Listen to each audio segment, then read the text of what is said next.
Good afternoon. Welcome to yet another webinar series from the auspices of Business Research Forum. Today we shall have one of our finest going to talk about publishing your academic book. He is a notable writer, an author, and is an award-winning writer to put it at that. He has published in almost all the major publishing sites that people like us have been aspiring to publish. And he is the son of the soil. He's from Nigeria, but based in the UK. He's not that person than Dr. Emmanuel Mogaji. He has published in Palgrave, Macmillan, Taylor and Francis, Springer, to mention but a few. Today, he shall be giving us insights on how to publish in these publishing sites. He has also published in Elsevier and some other nice journal outlets. He shall be giving us the secret behind doing this. And hopefully, we too can have collaborations with people like this in the future. Let me also say that he's an award-winning writer.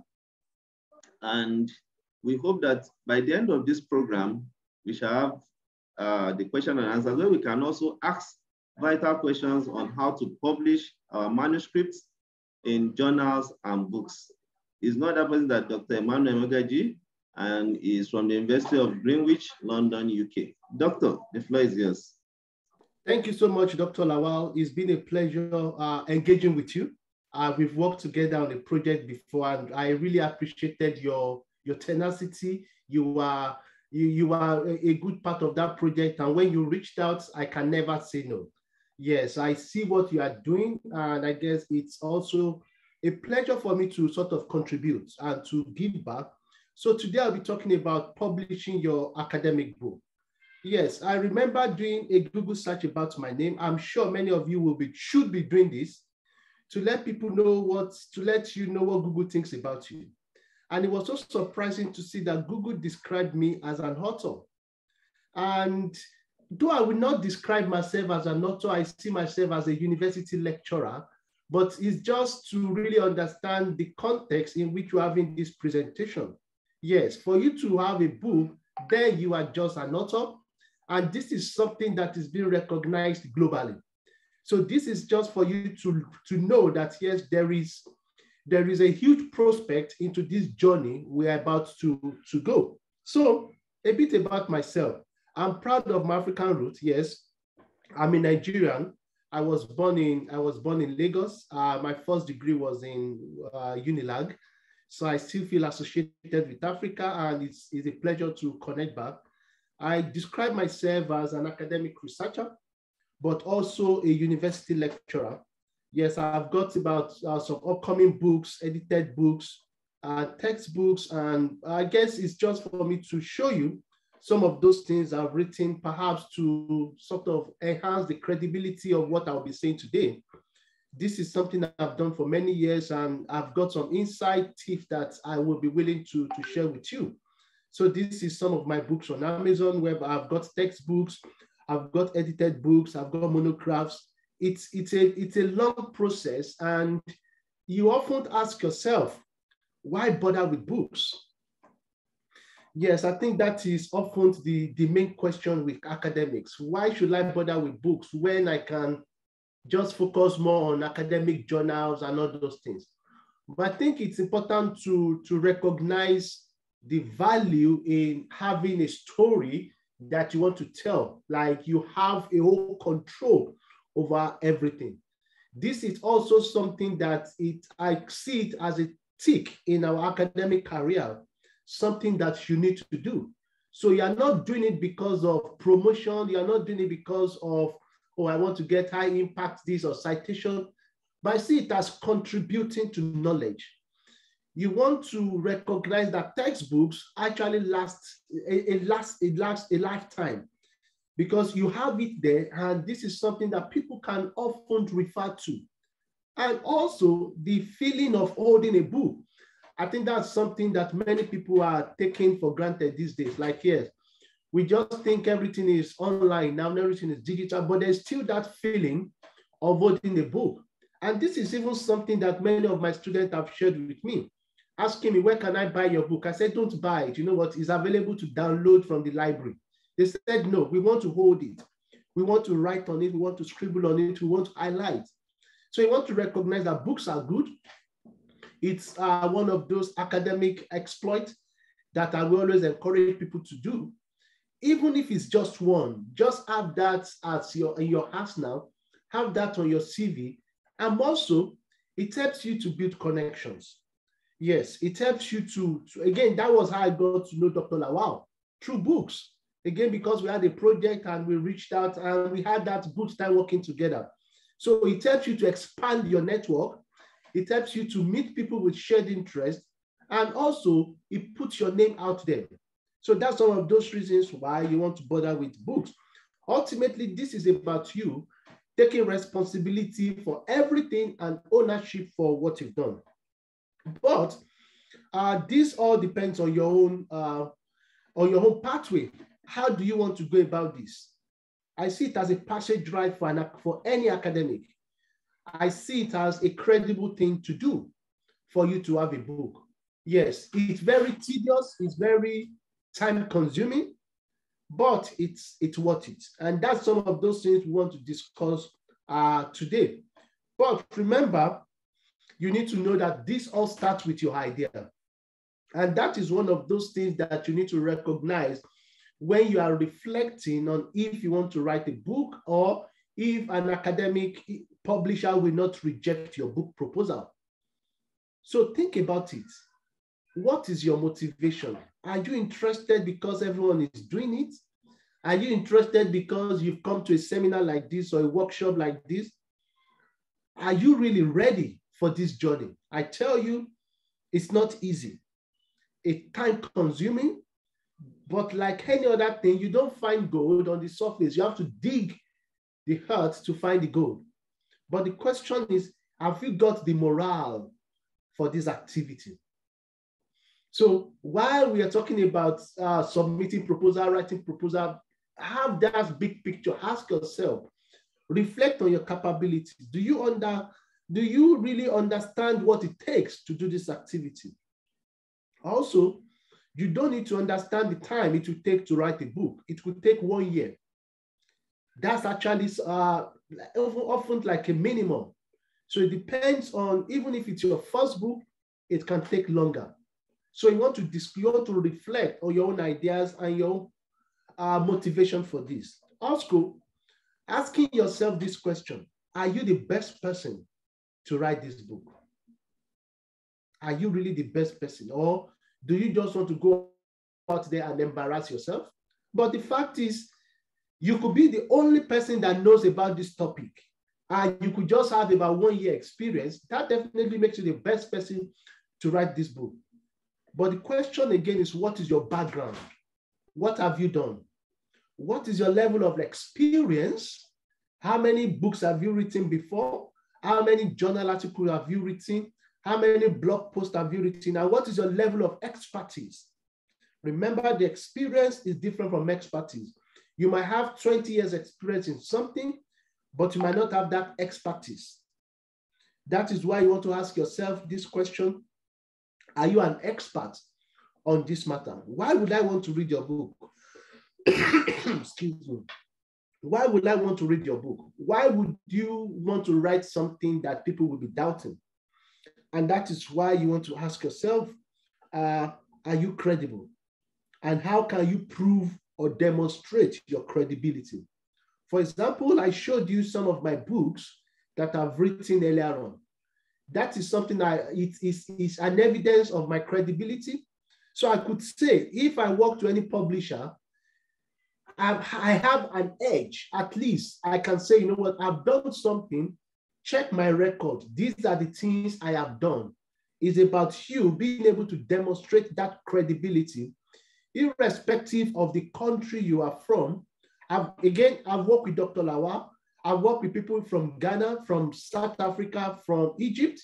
So irrespective of the country you have, how can you demonstrate your credibility? That is the key word I want you to take away from this presentation: your credibility.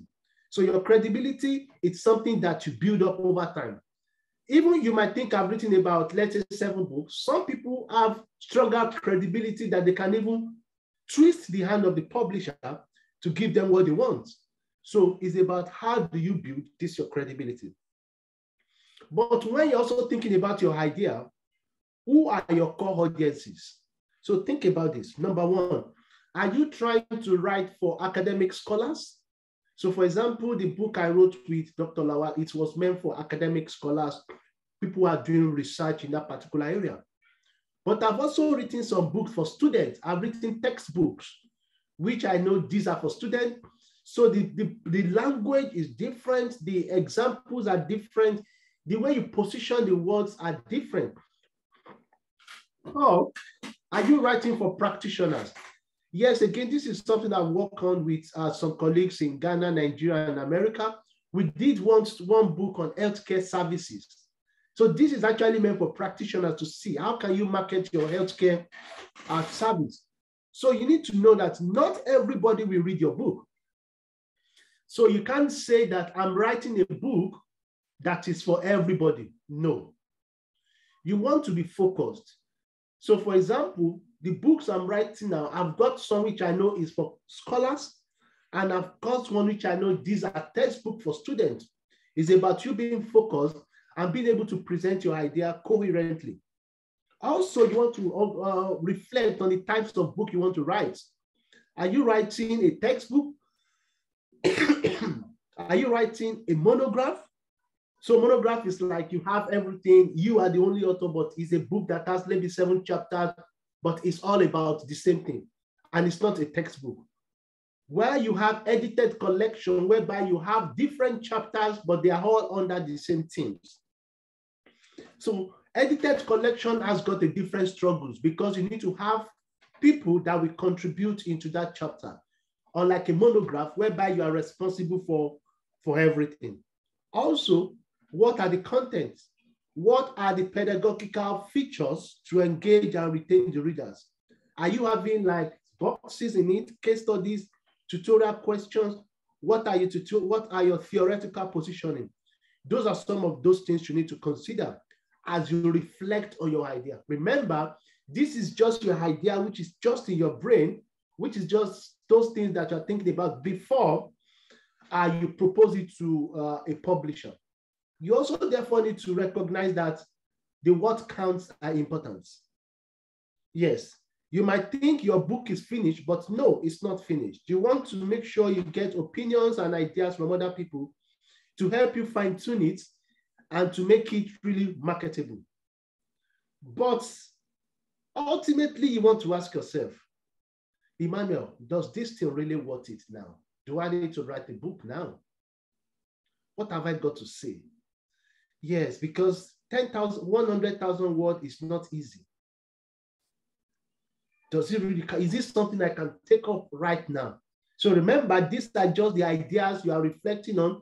Nobody needs to know this. Nobody needs to know the struggle you are going with about this thought process. But you need to take your ideas to the publishers. But remember that publishers are also slightly suspicious of anything that has no competition. It begs the question as to why not, and if there is in fact a market for the book. That is by Joe Costa, a senior publisher with CRC Press. So that's also part of Taylor & Francis and Routledge. So this is what publishers will be looking at for, saying, Emmanuel is sending us a proposal, but there's no competition. It's like it's just bland. It's just the only one. Is it important? If nobody is talking about it, how come nobody is talking about it? That is something you want to reflect on in your proposal as you approach your editor. So now you have moved from the idea that is in your head, you are moving on towards the editor. Now you are talking to somebody, you are approaching that editor with your idea saying, publisher, I'm thinking about this. So these are book editors for the publishing house. You could have an initial conversation, maybe informal via email, saying, I'm thinking about this book. Do you think there's a market? Do you think there's enough competition? Is this something that you are considering? And also thinking about filling the proposal and submitting your proposal. You expect the editor to send it out for peer reviews, but they may choose not to proceed with your proposal. Perhaps they felt that this is too localized. This is just Nigeria. We are a global publisher. It might not really sell. Like, you know what? How many people will come and buy? They also said, sorry, we've got somebody who has written on this already, or we have a book that is coming on this already, and we don't want to have two similar books on our table. So they might choose not to proceed with your proposal. But you are left with your proposal, which you can share with other publishing houses. So your proposal is that passage through the gatekeepers, the commissioning editor, who needs to read it, the academic peer reviewers, and the ultimate publisher's editorial board. These are the gatekeepers for your proposal. You hope to scale through the three of them. But ultimately, you want to recognize that your proposal at this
Hello.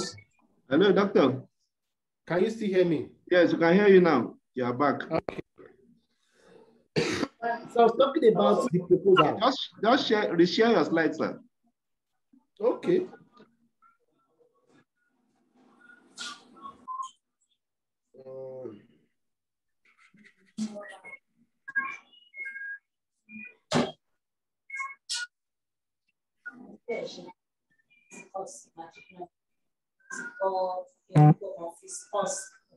Can you see my screen?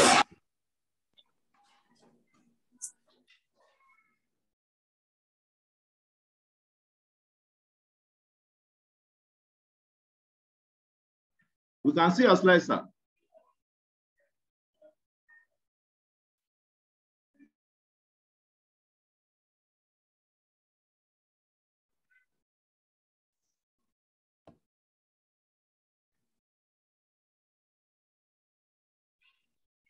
Okay, can you hear me? Loud and clear. I can hear you loud and clear. Yes, I'm saying, talking about the proposal, you need to reflect what is the main idea within your book. Is this something that is original, groundbreaking? And also, what are you contributing to the field? So you want to think, is the proposal comprehensive in its coverage of subject area?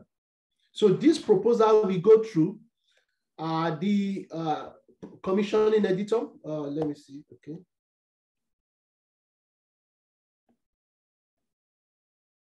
So we go through the commissioning editor. So the commissioning editor are those people that work with the publisher. They are looking out for books, but also in the protected interest of the organization. So they will review this proposal. They will check if it's relevant, if it meets market needs and has a clear rationale. But remember, you need to convince them that you can do this job. You need to convince them that, yes, you can write this book, you can start it and finish it. Once they are convinced, they send it out to peer reviewers and propose it to their board. Remember, it's just their own responsibility as well to make sure they bring good proposal to the board. But with experience, you get better, and also with more publication. But like I said earlier on, is about you earning their trust that you can do this. So When it leaves the commissioning editor, it goes to the academic reviewer. So all books proposal will go to a peer review. Perhaps, maybe if you are that kind of top scholar where, who wants, yes, but often all books will go to peer review. And this is single-blinded. That is, the people that are reviewing it will know you. The people that are reviewing this work will be able to see your name. They will be able to do a Google search of your name. They will be able to do a search on Google Scholar or Scopus to know who you are. And that brings to the concerns about who you are. Yes, that is where it becomes so tricky, because they will do their own search to see, nah, I've not heard this name before. I don't think this name can deliver. No. I don't trust it. But you could also say, wow, I've published with her before, so she can do it. So they will have to review this proposal and give the feedback to the commissioning editor.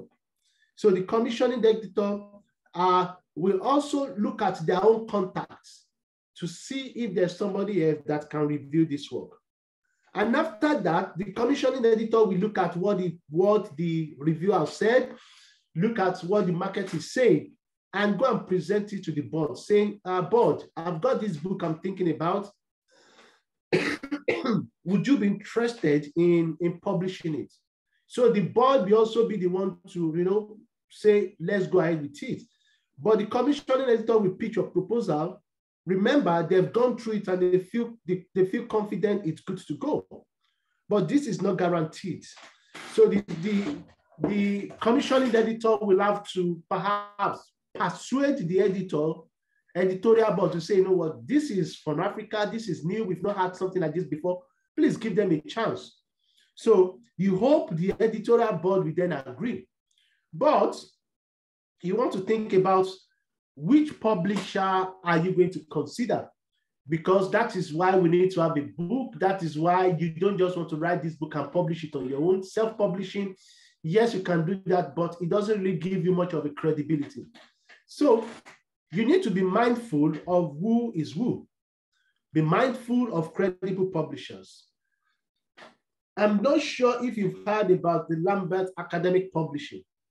So this is people who just say, we will turn your thesis into a book. I've got my reservations and I don't really trust them. And from my experience and from credibility and from my engagement with recruiters and people who look into these kind of things, they don't trust Lamberts because the amount of rigor they put into it is not just anything. They just take your thesis and just turn it into a book. It's not very rigorous. And this is something I try to advise my mentees to really avoid. Yes, you don't want to put all your hard work in Lambert, whereby it's not really that recognized. Well, they might say they will sell your book on Amazon, all those things, but you need to ask yourself, what is the rigor that is being put into this? How would you be seen? And this is also something that aligns with many of these predatory journals. You might think you have published something, but when people see your name in that journal, again, the credibility is like out of the window.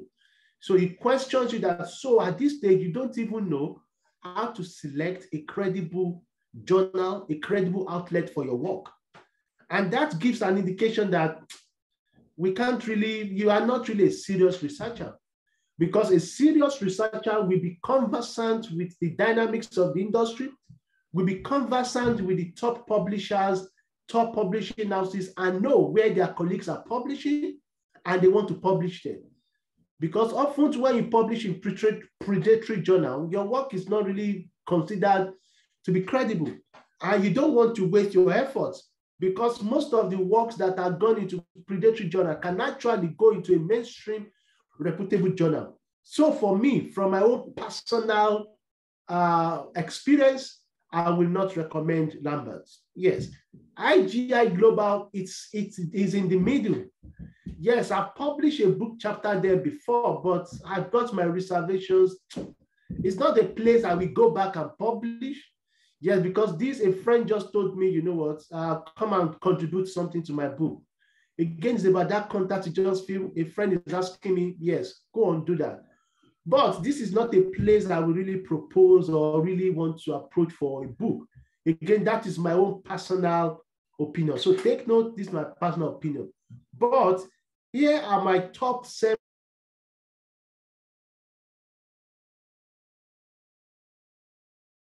The GI more likely to accept anything. But these 7 I want to show you, they are very credible. These are places I've published and places I will continue to publish. And these are places that are reputable.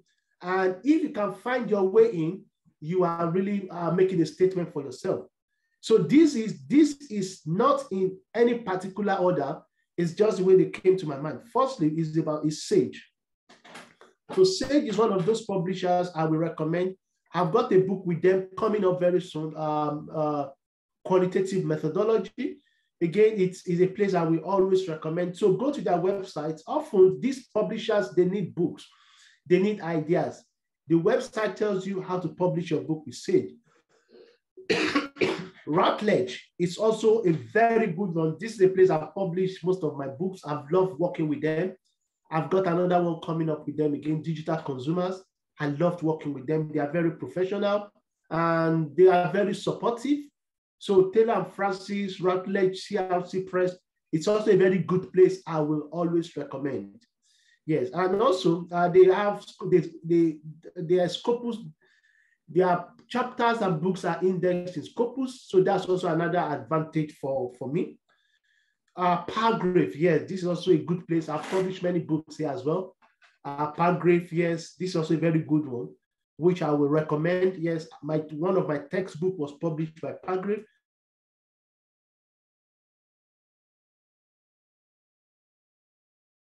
Elsevier, yes, this is also a good publisher. I've not published a book with them, but published many journal articles with them. So if you have your book idea, please reach out to these publishers. So this is Elsevier. Another one is also Wiley. Yes, Wiley, it's a place I would like to publish a book for practitioners. Yes, I've published some journal articles with them, but I've not published a book with them. But this is just to let you know that there are many publishers out there for you to approach. Yes, Emerald. Yes, this is where I published my very, very, very first book. And interestingly, I met the editor at a conference. And we just had a conversation and it showed interest in what I was talking about. We exchanged ideas and submitted a proposal and it was so interesting. So they are still I feel they honored me when I was still fresh in this game. So I always recommend them. And I've published another book with them as well recently. So this is a place I will also recommend. Eldward and Elgar. I've not published it before, but this is a place that many of my senior colleagues have published, and I can tell you it's a very good place to publish. So again, I'm sure you're following this recording and you're taking note of these publishers. So please, you've got about 7 of them that are out there for you to consider. But ultimately, you want to recognize your prospects. This is where it becomes so interesting. This is where it becomes so, I would say, challenging. Because coming from Africa, it might be a very different ballgame. Yes, but you want to recognize that you've got each prospect. It's just left for you to, tell them what you've got to offer. So remember, there is this African mentality. So I will advise you, please surprise the editor with a quality proposal. Yes. They might think nothing good comes from Africa, but please work on your proposal. This is where you want to build your network. This is where you want to share your proposal with people to say, this is what I'm thinking. What do you think? Remember, there are existing notions about African researchers, and also that can affect the way they are going to look at your work. But also, Africa is a continent, not a country. So what is your focus? Are you trying to offer something localized, maybe a Nigeria thing or a global thing? Also, the positioning. This is very important. So you need to identify the market for your book. What specific course do you think this book will fit in? Is it a core, compulsory, optional? Is there a global market for this book? So are there competing titles? Which other books are similar to yours? You want to know the publishers and also how yours will be different. Excuse me. Think about it. What will set your work apart? So those are some of those things you need to think about. Are you going to provide any teaching resources? Are you going to provide some case studies, some PowerPoint slides or for lecturers, or a text bank for lecturers? But ultimately, please, as I bring this presentation to an end, again, this is a key word I would like you to take away from here. Build your credibility. Yes, build it. Don't rush to publish a book.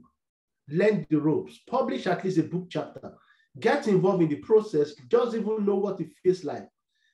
Remember, commissioning editors and the reviewers, they will check your CV. They will check if you are capable. They will want to check what you've written before. And please don't disappoint them. You want to bring your best foot, bring it forward. Check the possibilities of riding on giant shoulders. Co-author with someone who is more experienced. See if you can. Again, my first book, I wrote it myself. It was a solo authored book, but subsequently I've co-authored with many books, many authors. I have co-edited with many people. So, but there's also time for you to see if you can learn from other people. Reach out to people, see if you can bring some other people onto your own team to say, Dr. Lawal, I'm thinking about this book. Will you join me so that we can propose it together? Make it stronger. Remember, the commissioning editors will be checking your CV. So at least they will check the CV of other co-authors on that book. So that could be an edge. So know your field, know what is trending and what is important to write about. Please, please, please, please know that this is a very long journey. Be prepared and also present evidence that you can go this route. Let the commissioning editor know that you can do it. It gets better with every published book. Like I said earlier on, once you are published, it's easier for you to be confident in the process. You have the credibility, but also search for the right commissioning editor that can help you shape your idea. And this is also vice versa. The commissioning editor wants people that will write books for them, that the publisher will be happy with. The publisher also wants to sell. So think about it like a music, like maybe Don Jazzy or a music label. They want to sign you. They want to sponsor you and do your music videos, but they must make sure that you can sing. They must make sure that, yes, you can really go on stage and perform. So the editors want books, but they also want credible books. So as you consider your process, think about the fact that, yes, the publishers are begging you, they need you. So now that you've decided to partner with Elsevier, they want you to actually reach out to them. Thank you for considering Elsevier as a publishing partner. So these guys are looking for you. Irrespective of where you are around the world, they need you to contribute to knowledge, but you need to build up credibility.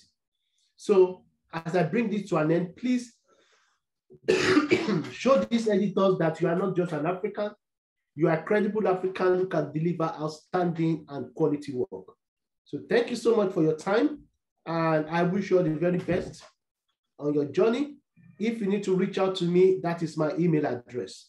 Dr. Lawal, that will be all from my side. Thank you so much for the platform. Thank you so much, Doctor. We really appreciate your kind words. And I hope that after this discussion, most of us will be able to write to credible publishers that you have mentioned. However, I want participants to ask questions or make comments within the next 2 to 5 minutes that we have, so that Dr. Emmanuel can share his views on our questions or comments. Please, participants, you have the floor.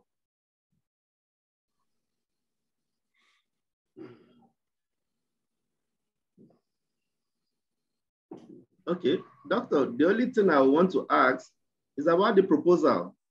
Yes. So I know that collaboration is the way to go. From what you have said, we need to rely on those that have done it before. But I think the major, I know in Nigeria we write manuscripts that can benefit our our circle, I mean the students and other colleagues within our departments, faculties. But I think the major aspect is when to get in touch with these publishers abroad and how to get people like you to help in the process. So the first thing is that, because last year, myself and some colleagues were able to win third fund grant on publishing, but it was a book on statistics for our students. But I don't know if such books, if we had written it to people like Willie or Sage, without, you know, what would you require extra to get their attention? Again, that's very good. Thank you for raising that. And this is why I was talking about know your market. So do you want to do your research? The textbook you've written, do you think it's competing with any other books on the global market? Have you got an edge? For example, the textbook I wrote on branding is about simplifying branding to an undergraduate, because I found that most books on branding, very complicated, theoretically driven, and when I talk to my students, they find it difficult to really understand and they don't read these textbooks. So therefore, I had to write a book that simplifies branding in a very systematic manner. So think about your statistics book. Yes, you are writing, but how is it different from the textbook that we might be using in the UK? So what edge are you bringing? Are you bringing something about Africa that is really relevant? Again, we are talking about decolonizing curriculum. Are you bringing in a new perspective? So the point is, you don't want to limit yourself and just think, oh, this book is just for people in Nigeria. So likewise, people in Nigeria will be missing out from other knowledges in other parts of the world. So I think, moving on, you might want to reflect on the book you want to write. Find out how is it different from what they might be using in America, what they might be using in the UK. How is it different? What else do I want to bring the board? If you don't have anything, then they might not really accept that. But that is why you want to recognize your market and know that, yes, I've got something different that will be important for the global audience. But also remember, you could still write a book that is meant for Nigeria. You just need to position it in a way that the commissioning editor will believe that this is important. You can take, you know what, the size of Nigeria market is about, let's say, 100 million students. Compared to the market in the UK, let's say 30 million. So if you have a book that will serve 100 million, compared to a book that will serve 30 million students. So again, it's left for you to see how you want to position it. It's all about the USP. What makes this work unique compared to what we already have in the market?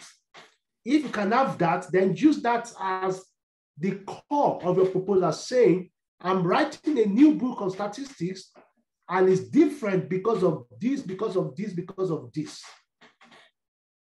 And don't hesitate to send it to many publishers. Again, it's just a proposal. It's just like if you're a musician, you're sending your CD demos to different music producers. Excuse me, they've not signed a contract with you. So send it to them. Which one ever favors you, which one accepts you. Remember, they can accept you. You can also reject them, saying, I don't like the offer you are giving me. I want to go somewhere else. But the point is, don't just limit yourself, explore. Very much. All right. I think that is all we'll have for now. I thank you for accepting our invitation for free. May God increase you in wisdom, knowledge, and health. And I hope that we'll take the advantage to collaborate more with you. I've had the privilege of getting myself wonderful chapters through some of your projects. And I hope that that will be the beginning of more to come, especially for all of us that have heard from you today. And many more that will be watching this video on YouTube. Okay. Shining light for Nigeria, and we are happy about what you do in the diaspora. Thank you for your time, sir.